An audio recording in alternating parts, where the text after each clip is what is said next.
find out if this story is true or false at the end of our show. Next, a mysterious vision appears during an armed robbery on Beyond Belief. Fact or fiction? The neighborhood phone booth. What with the popularity of the personal cell phone, they're becoming a vanishing species. But how many dramas have taken place in these tight little boxes? How many secret romances? How many extreme pleas for help? Jason Laird is in a desperate place.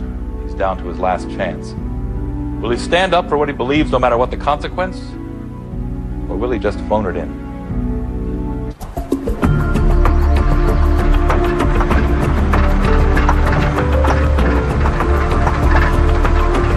I was driving through this small town called Port Angeles on my way back to college when my car started losing power. I knew something was wrong, so I pulled into the first repair shop I saw. Yeah, you got a problem here.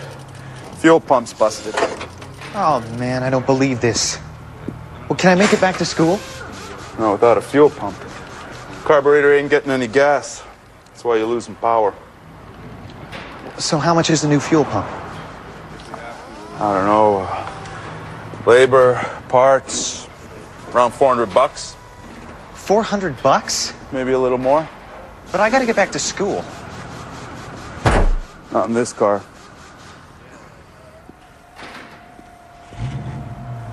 Okay. Go ahead, fix it. You got $400? I'll get my parents to wire me the money. Just fix it.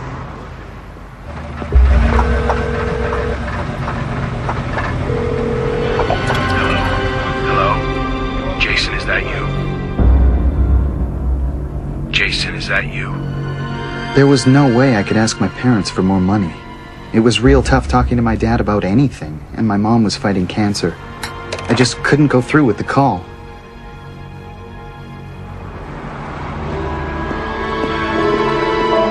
I always felt so guilty about the money my parents had to spend to put me through college, especially since they had so little for themselves. Then I saw it, just laying there. Why would a gun be alongside the road like that? Did somebody toss it out of a passing car? I never held a gun before, but as soon as I picked it up, strange thoughts started running through my head. I was so desperate I wasn't thinking straight. All I saw was a quick solution to my problem.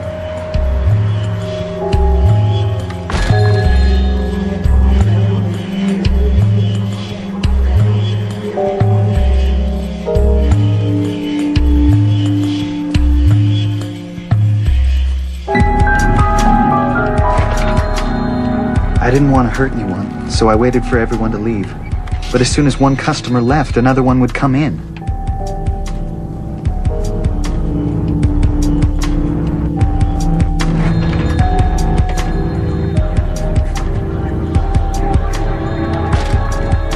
It was now or never.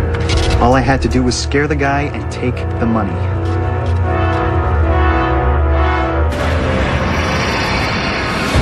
I couldn't believe my eyes. It was my father? I got out of there fast. I was totally freaked. My parents lived over 500 miles away, and I had just heard my dad's voice on the phone. And where was that man now? Why didn't he come out of the store? This time, there was no one in the store except for the clerk. I must have imagined the whole thing. It had to have been my nerves. I should have just forgotten the whole idea, but I couldn't. All I could think about was getting the money for my car. Hey! Hey, you!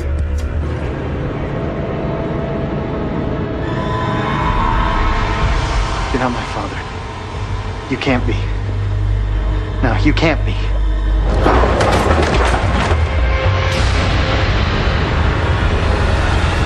What is happening here?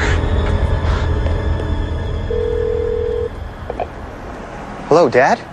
Jason, how are you? Oh, you're home. Where else would I be? Your mom had a rough day today. Is she okay? She's fine now. She's sleeping. What are you doing in Port Angeles? How did you know I was here? You phoned collect, remember? Oh, that's right. Jason, are you okay? Are you in any trouble? What do you mean? Why would you think that? Strangest thing happened. I dozed off a little while ago, and I had this dream. Your car broke down, and you were really upset. And then you were in this mini-mart, looking at sunglasses. And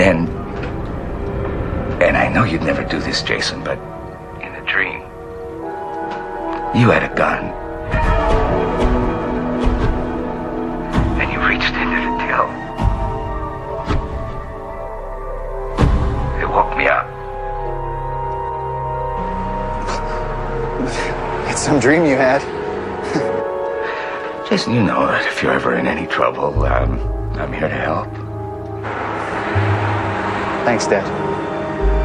You already have. My dad wired me the $400 for the new fuel pump and a little extra to keep me going. We've become a lot closer since then.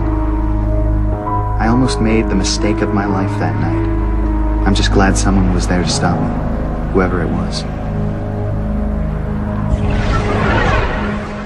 What's the explanation here? Who was the man in the convenience store? It couldn't have been Jason's father. He was miles away. Was it a look-alike? A twin brother of his father's that Jason had never heard about? But then how do you explain the accuracy of his father's dream? Was Jason's dad somehow transported to the store while asleep? Is this strange happening in the all-night mart steeped in hours of research? Or are we just presenting a lie of convenience? We'll find out if this story is true or false at the end of our show. Next, strange things surround a man and his new classic car on Beyond Belief, Fact or Fiction. America has always had a love affair with the automobile. From its earliest beginnings, the car has meant more than mere transportation.